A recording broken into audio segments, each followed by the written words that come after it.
Do you paint really nice miniatures and you want to show them off online, potentially Facebook, Instagram, things like that, but you are more comfortable with a paintbrush than you are with a camera? Well, don't worry, we're going to be going over some quick tips and tricks on how to use a DSLR or a mirrorless camera in order to take some really nice photos of your models that you can be 100% proud of. So let's kick it all off and get the ball rolling. We're going to be kicking it off with some photography equipment, but before we get to anything actual related to a camera, we're going to have to take a step back and get a brief understanding and grab a source of light. You may already know this from various painting areas and things like that, but not all lights are made the same. This is why you'll tend to find that if you're in a controlled environment in a hobby room, painting a model and it looks really nice, you then take it into another room and look at it under a different light, and it doesn't look like the same model that you left your room with. That's because lights have different color profiles and color temperatures. Essentially, all bulbs have a different color temperature hue, and this is normally standardized between brand and type of bulb. However, it might vary between brand to brand and also product type within a particular brand. So it's just worth bearing that in mind. Generally, it's referred to as Kelvin, is how we measure the coolness or warmth of that temperature, with warm being the sort of orangey incandescent light, with the cool light being more of a morning light blue sky sort of cool light. That is all well and good, but essentially the main bit that we need to care about when we're taking our photos is if we're painting under one particular light, if we can then take a photo using that exact same light, we know that we've got that consistency across the board. So in theory, the camera will be seeing the colors reacting in the same way that we did when we were painting it, which gives us that most accurate representation of what we were aiming to get out there. With that all said, that's enough about lights for now, and what we're going to do is actually jump into some cameras. There are many options in regards to cameras that we could use. Naturally, everyone has one in their pocket, normally in the form of a phone, but you've also got cheaper point and shoot cameras before you move on to the slightly mid-range of DSLR and mirrorless cameras. Then you can go all the way up to specialty cameras, which are in the tens of thousands of pounds, and in this we are mainly focusing on the type that I would tend to recommend for taking high quality photos of miniatures at an affordable price, which is either DSLR or mirrorless cameras. Now, to be honest, there's a couple of reasons why I would suggest picking up a mirrorless camera or a DSLR instead of using something like a phone. Yes, phone sensors can be really good at certain things, but you tend to find that a lot of phones process and digitize and do a lot of things to the photos before they then save them, and all of those changes are baked in. At least with a DSLR, you've got a lot of adaptability, a lot of change. We can change out the lens because we can remove the lens and put on a longer focal length or a shorter focal length. And we have 1,000,001 settings, not even just the ones at the top that you can change the dial to go from scenic, sports and flower mode. You can then change it to manual mode, which gives us all of the flexibility and creativity that we need to make these awesome photos. Now, I'm talking about control, but what control do we actually get that we don't have on most things like phones and point and shoots? Well, there are three main settings in a DSLR or mirrorless camera that matter to us for taking photos. These are the f-stop on the lens, the ISO on the sensor, and the shutter speed of the camera. All of these will impact the photo in a different way, so let's break down each one. Okay, so what is ISO? ISO, in regards to a camera, which is all that we really care about now, is the sensitivity to light that the medium that we are capturing the photo on has. So in the olden days, that would have been film. There were different ISO speeds on film, and that would be how sensitive to light that particular film was, and potentially how long the exposure needed to be.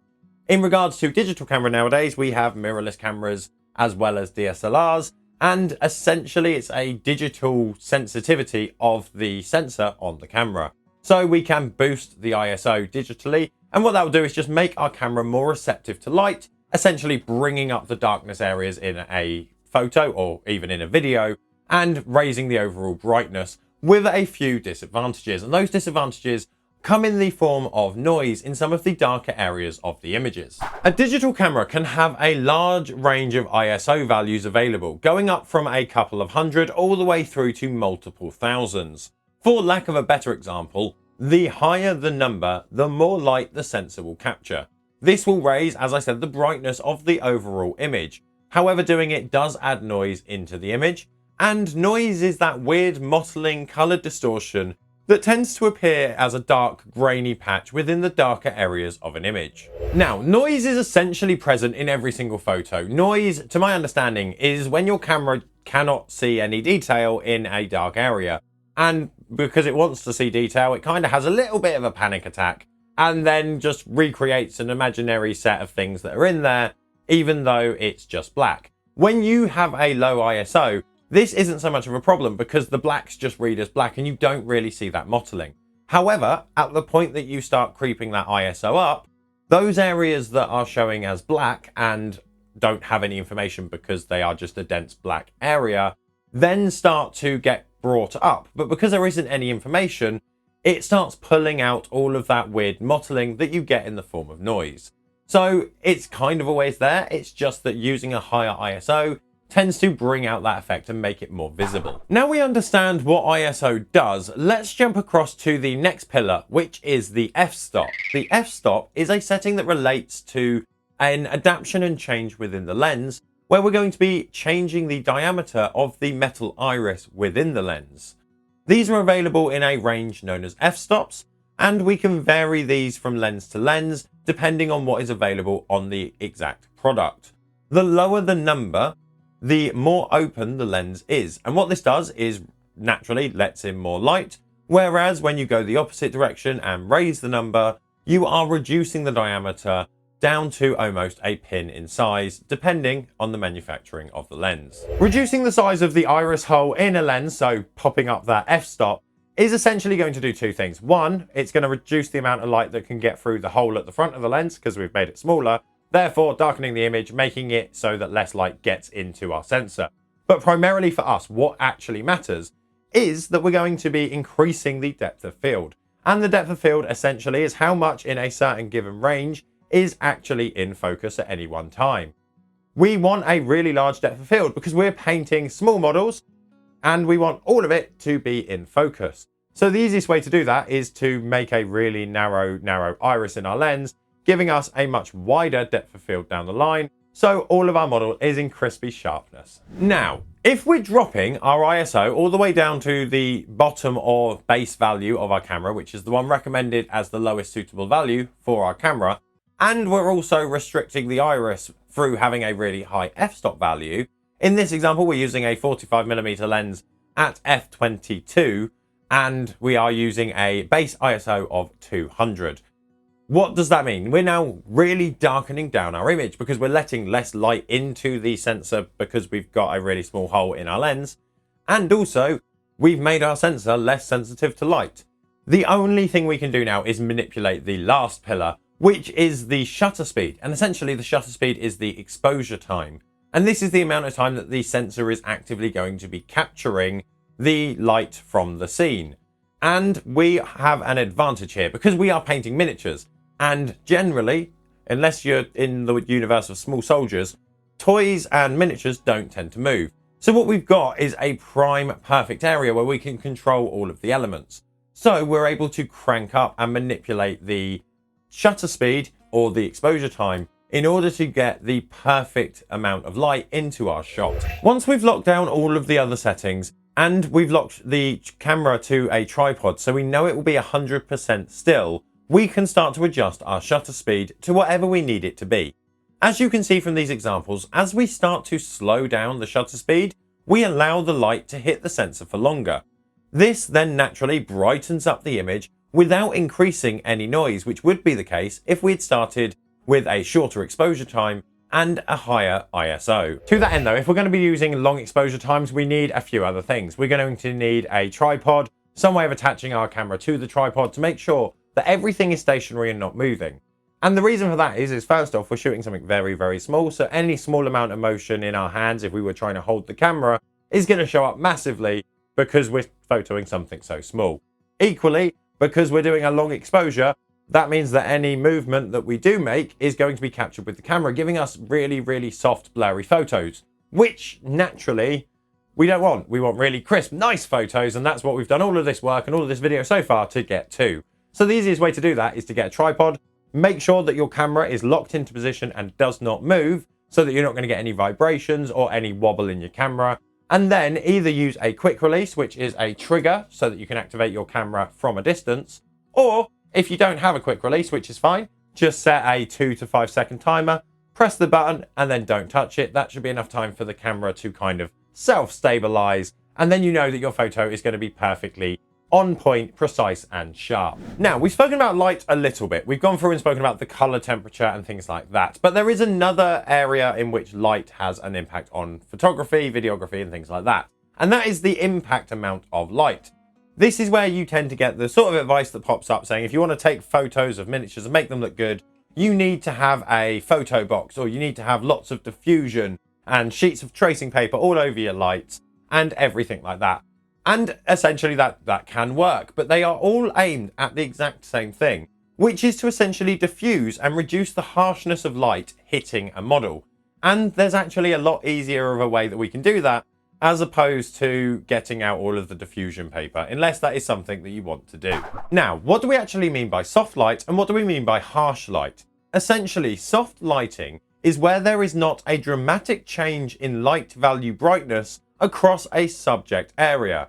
This is most often noticeable in regards to bright bounce light reflections coming off of a subject, or a complete discrepancy in value where one area is really bright and then right next to it is a really dark area. And now, the fact that we have control over our shooting environment is really, really helpful. And mainly that's because we're going to be adapting and using our light however we need to. Now, most people, as I said, will go around and advise use diffusion paper and things like that. But that is all just there to achieve the outcome of reducing a harsh light or softening the light on the model. And the easiest way to do that is actually just to create distance, which if you have your own environment is nice and simple. So it turns out that there is a scientific property to light, believe it or not, and that's the inverse square law, or the square inverse law. I can never get it the right way around. And essentially what that means is if you take any point of light and then double the distance to the next point, the light would have dropped by a quarter. So there is a really nice ratio that I'm hopefully displaying over my face now, so that you can see the fall off of light over a certain period. And what is actually harsh light is that great change. So if we look at one end of the scale, over a very short distance, you'll drop from about 90% light intensity down to 70% light intensity, for example. That is a really big drop of around 20% in light intensity. If we go to the farther end, where the light is really far from our subject, we're actually only moving from, with the same distance in space, say around 2 to 3%. We're going from 5% in light to 1% in light, which is only a shift of 4%, as opposed to a shift of 20%. So that is one of the easiest ways to get a really nice soft light if you've got the space. Don't necessarily faff around with diffusion paper. Just move your light further away until you get a soft light. I appreciate if you don't have the space just to be able to stick your lights really far away, a bit like the sun and the planet, then you will need diffusion paper. But I often never see this mentioned. Everyone always says, oh, buy lights, buy diffusion paper, buy all of these things, when actually you just need a light and distance, and the distance is free if you've got the space at home. So with that all said, let's carry on and look at the rest of the elements. Now, if we balance those three pillars along with the other tips and tricks that we've kind of mentioned in this video, we should be able to nail really, really nice full focused photos of individual single models and even units. And it's just a case of balancing those three things, as I said, and then getting to things like framing and focusing. Generally, I would suggest using manual focus, and we haven't covered that in this video. That will be in a future one, don't worry. But until that point, what you can do is just quite happily use the autofocus. The advantage of manual focusing is you can make sure that it's, say, the face that is the most sharpest area, if you have to sacrifice a little bit of depth of field. However, that hopefully won't be the issue because of everything we've gone over in this video. There is one thing in this video that I do want to cover before we finish up though, and that is to touch on backgrounds. Backgrounds are a thing that can take many different forms and can come in many different values and shapes.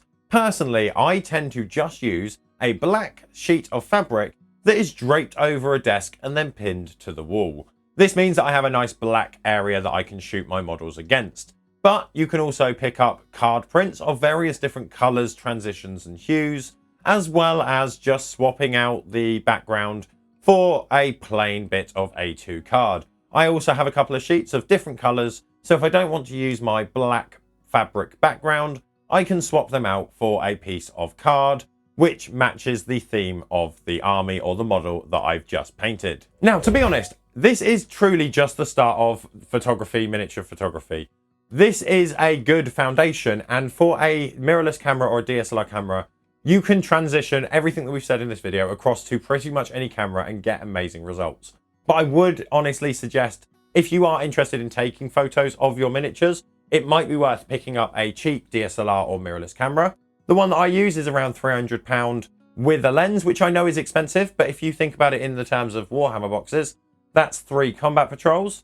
And you can then use that camera to take photos of every single model that you paint from that point forward. So if you're planning on starting in photography in regards to miniature photos or just showing off your projects, it can be a good investment.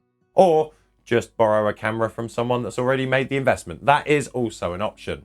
We are going to be doing another video in the future where we're going into a bit more depth. There's a few more tips and tricks that we can go over that will really help give some really nice photos every single time.